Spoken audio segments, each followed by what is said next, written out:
بسم الله الرحمن الرحيم. والمرسلات عرفا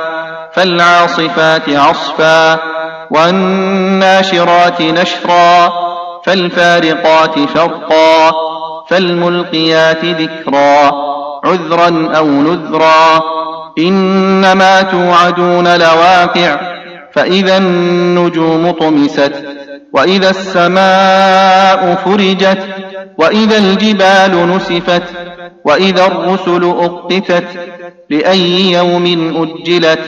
ليوم الفصل وما أدراك ما يوم الفصل ويل يومئذ للمكذبين ألم نهلك الأولين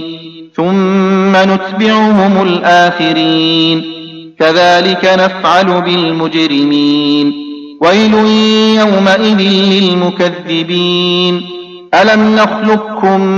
من ماء مهين فجعلناه في قرار مكين إلى قدر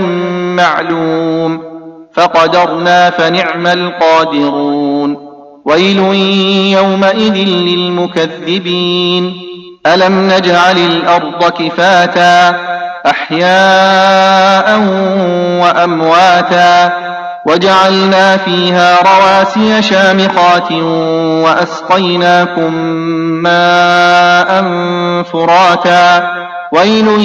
يومئذ للمكذبين انطلقوا إلى ما كنتم به تكذبون انطلقوا إلى ظل ذي 3 شعب لا ظليل ولا يغني من اللهب إنها ترمي بشرر كالقصر كأنه جمالة صفر ويل يومئذ للمكذبين هذا يوم لا ينطقون ولا يؤذن لهم فيعتذرون ويل يومئذ للمكذبين هذا يوم الفصل جمعناكم والأولين فإن كان لكم كيد فكيدون ويل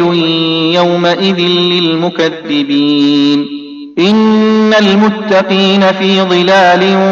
وعيون وفواكه مما يشتهون كلوا واشربوا هنيئا بما كنتم تعملون إنا كذلك نجزي المحسنين ويل يومئذ للمكذبين كلوا وتمتعوا قليلا إنكم مجرمون ويل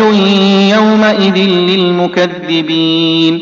وإذا قيل لهم اركعوا لا يركعون ويل يومئذ للمكذبين فبأي حديث